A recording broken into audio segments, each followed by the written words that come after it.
The Black Man's Burden, an original poem by Jeffery C. White. A black man was lynched this week, not in the postcards of Dixie, but in the glare of our century where hashtags become elegies and the square becomes gallows dressed as justice. Crowds gather not with ropes, but with cameras and questions. They speak of incidents of isolated acts. While my body trembles with deja vu, I know this ritual. It is older than the bricks beneath my feet, older than the monuments we marched past, older than the silence that keeps replaying itself. The burden? To walk into every room as history's exhibit and prophecy at once. A body they both fear and fetishize, a vessel for all their contradictions. They ask me to be strong, but not too strong, soft, but never tender, visible, but never human. Across the border, my brother teaches children the same lessons I've been forced to memorize, forced down my throat, that survival requires calculation, that in the prairies of Saskatchewan or the streets of Brooklyn, Black bodies are weighed, measured, and always found dangerous. And yet, they cannot measure my laughter. They cannot quantify my joy. In barbershops, I become chorus. In classrooms, I become testament.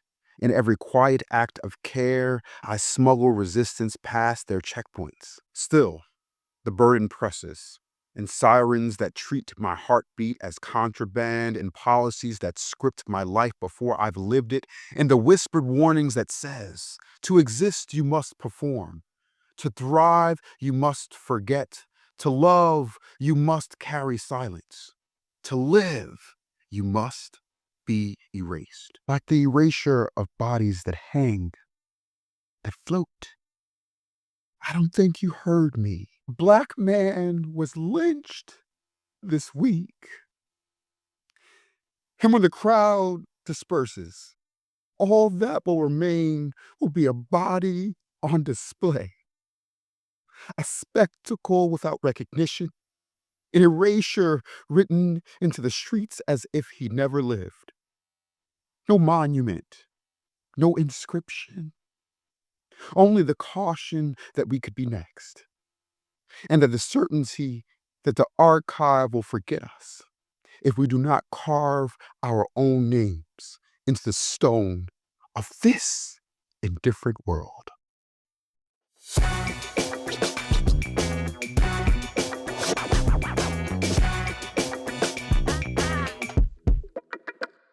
What's up? What's up? What's up? It is your boy, it is your cousin, it is your best friend here, and your co host, Jeff. Welcome back to the Visionaries Vault, a Black intellectual podcast. Once again, it is your boy, Jeff, here in Buffalo, New York, now living in Buffalo for my grad program, joined, as always, by my brother, Christian, and fellow educator in Saskatchewan, Canada. Together, we crack open this vault each week, or really bi-weekly, to examine Black life, thought, and struggle across the North American continent. Kind of starting on a somber note today, but we have to begin today with a name. Trey Reed. Just sit in silence with that name. Trey Reed. A black man was lynched this week in Mississippi. Lynched in 2025. In the same news cycle, a white man was also lynched. Both lives matter. Both deserve dignity in their remembrance. But history demands that we pause here. For Black people, lynching is not only violence, it's spectacle. It's erasure. It is the reminder that our very bodies can be staged as warnings or deaths paraded as entertainment. And so today, we're asking, what does it mean to carry the Black man's burden? So when I say Black man's burden, right, I'm evoking a phrase that twists history back on itself. In 1899, Kipling wrote The White Man's Burden uh, as a hymn to empire, right? Framing colonization as a noble task, white men carrying civilization to the quote unquote savage. But for us, Black folk, the phrase for Christian and I, for Black men, let me correct myself, and I'm not going to speak for all Black people, but for Christian and I, the phrase carries altogether different meaning. If whiteness claimed the burden of domination, then Blackness inherited the burden of survival under that domination. So the burden is centuries old. It is the weight of being defined before you even speak. It's the condition Du Bois named in 1903 when he wrote, "The problem of the 20th century is the problem of the colored line." And that the line, it demanded more than separation, right? So for me, it demanded that Black men live in double consciousness. And he also said, always looking at oneself through the eyes of others. And what that does, it forces us to carry both our own humanity and the projections of society that deny it. So the burden back in 1903 and now was not just oppression itself, but the labor of navigating it. The constant balancing act between how we know ourselves and how we are missing.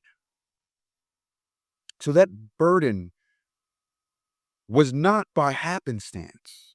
It was constructed deliberately. So the end of slavery did not release Black men from bondage. It reshaped the chains. Black codes criminalized freedom, ensuring that Black presence outside of servitude was treated as suspicious. Jim Crow statutes mapped segregation onto every aspect of daily life, creating a world where public humiliation and private fear were constants.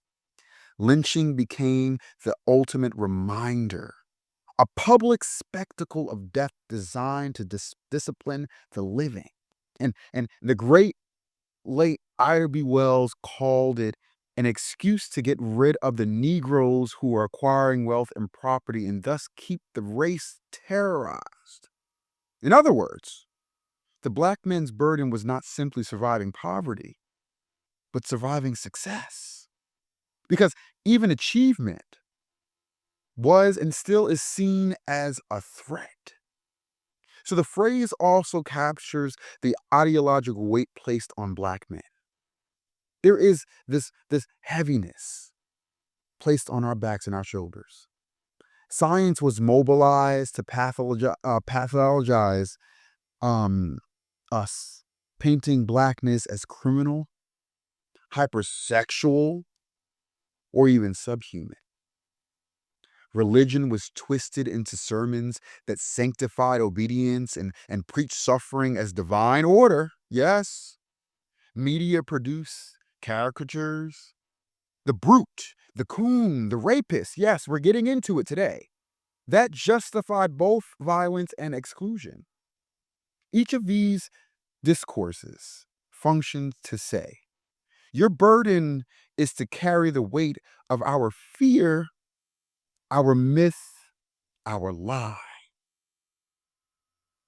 So when I say the Black man's burden, I'm naming this inherited weight, not the so-called duty to civilize, but the relentless requirement to prove. The burden of always being measured and always found wanting. The burden of carrying stereotypes of danger, deficiency, inferiority, hypermasculinity, the burden of walking into every room as both history's exhibit and prophecy all at once. That is the burden that lingers today.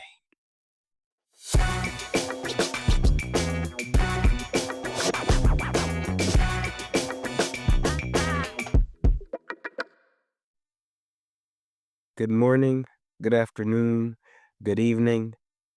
Thank you for tuning in to another episode of the Visionary Vault, and we continue to be grateful for the support that we receive. I want to shout out my brother Jeff for the beautiful introduction on a somber week. For those of you who've been paying attention to what's going on in the world, in the news, it's a time for us to come together as a community, a time for us to be resilient in the midst of chaos. And when I speak of us, to me, that's humanity. That's everybody. We have a responsibility to each other. And yet, there are days when being a black man in Canada feels like walking as a shadow. Present, yet unseen. Capable, yet dismissed. I move through institutions that are quick to reject my skin before they recognize my mind. It is as if I carry the weight of invisibility, my humanity obscured by a gaze that refuses to look deeper. This invisibility is not silence. It is refusal by society to listen. It is ignorance dressed as neutrality. The denial of a struggle that is both historical and ongoing. And so I ask, why does our struggle go ignored? Why must our cries for dignity echo unheard in classrooms, workplaces, communities? Across the border, America has become the darker brother. Its struggles made visible, its pain broadcasted and resisted in ways Canada often claims to be above. Yet fear lingers here. Fear that darkens that darkness of history, the reality of being black, might seep across an invisible line and shatter the illusion of Canadian innocence. But fear cannot erase truth. It cannot erase the centuries of resistance, the stories of survival, and the unyielding pursuit of freedom that mark the Black experience on this land. Yes, there is fear. The fear of walking out the door and being reduced to a threat. The fear of carrying a name, a body, a presence that society too often reads as danger. The fear of knowing that at any moment, dignity can be stripped away simply because you exist. But for Jeff and I, we can't let that fear be the final word. We stand in the gap between the history of those who fought before us and in the future of those who will inherit the struggle. We hold the line not only for ourselves, but for the young Black men who will one day navigate this same society that tests and challenges your very being at every turn. So where do we go from here? For me, the answer lies not only in resistance, but in connection.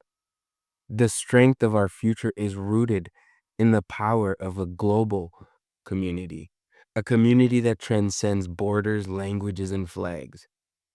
We carry the resilience of Africa, where Nelson Mandela's courage and words remind us of the depth of our strength. We move with the rhythm of the Caribbean, where Bob Marley's songs of freedom were unmatched, speed, that brilliance that cannot be contained. We inherit the survival of the Americas, where Rosa Parks and Martin Luther King Jr. redefined justice, where Maya Angelou and James Baldwin turned truth into lasting fire. And here in Canada, we honor the unbroken spirit of Viola Desmond, who stood against injustice, and Lincoln, who rose to leadership in a nation that once sought to erase us. But to be a part of the Black community is to know we are never isolated. Our struggles are connected. Our victories echo across oceans. Our voices, whether raised in Johannesburg, Kingston, Atlanta, Halifax, are part of the same unyielding chorus. We are not scattered, we're not invisible. We are people bound by resilience, rhythm, by survival, by our spirit. And when one of us rises, all of us rise. And so we continue, not invisible, but undeniable, standing in the gap, carrying the weight, and pushing forward for those who will come after us.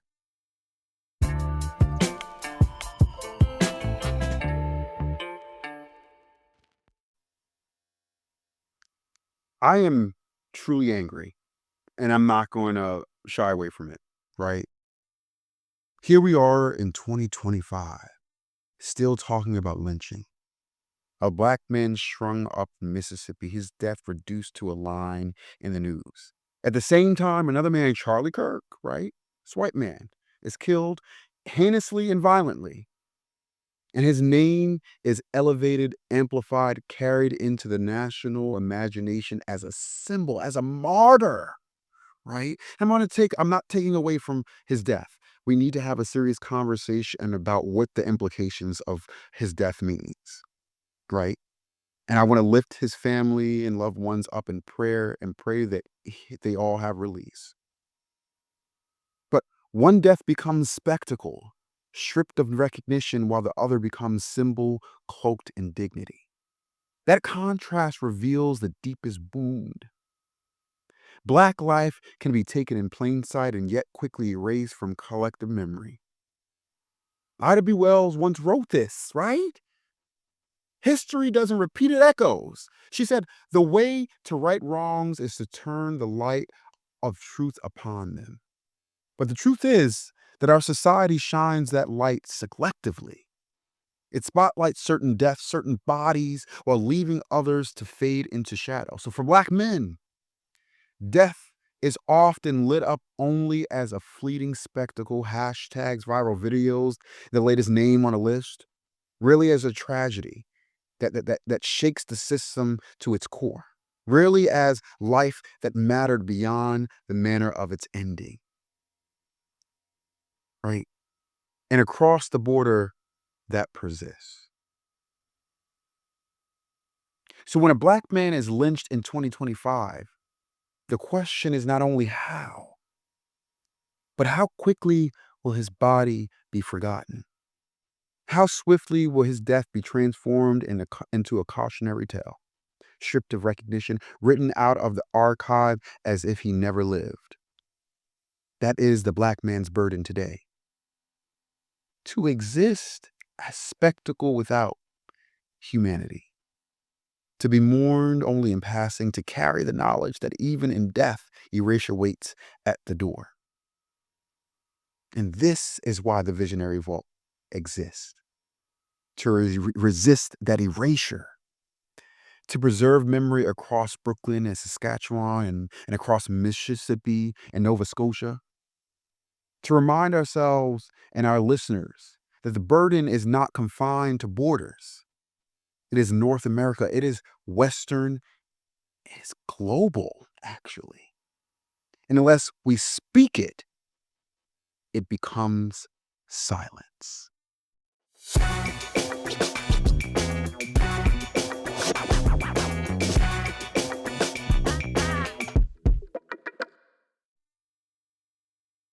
Mississippi, goddamn. Nina Simone sang those words as both a cry and a warning, a mirror to America's brutality and a hymn to resistance.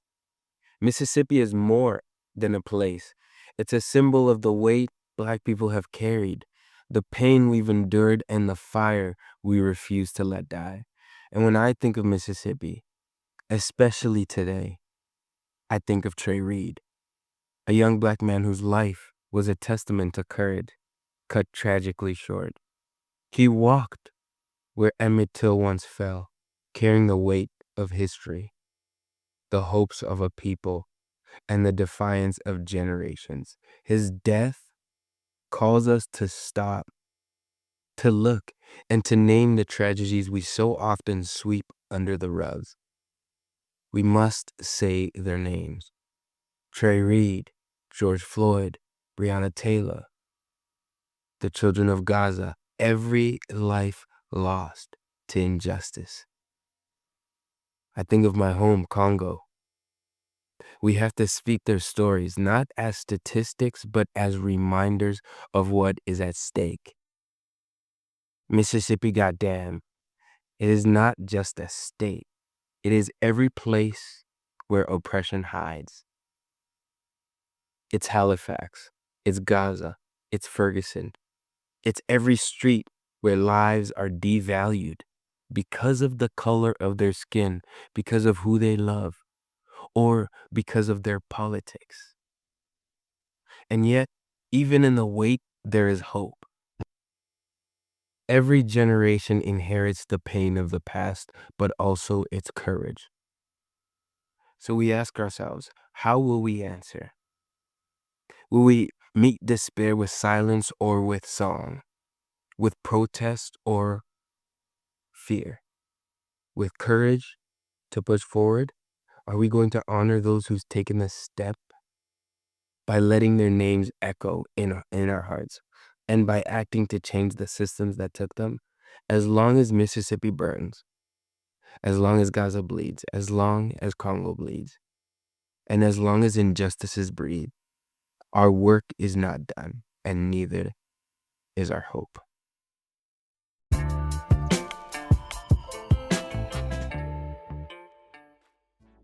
And that's where we'll leave today's vault. Heavy truths, yes, but necessary ones. The black man's burden is not an abstract, it is lived, carried, and too often erased. Speaking out loud is one way we refuse the erasure. So, as a reminder, this is a bi-weekly podcast, so we'll be back again on October 4th with more conversations that connect our past to our present and our present to each other. Until then, sit with this, talk about it with your people, and as always, keep the conversation going.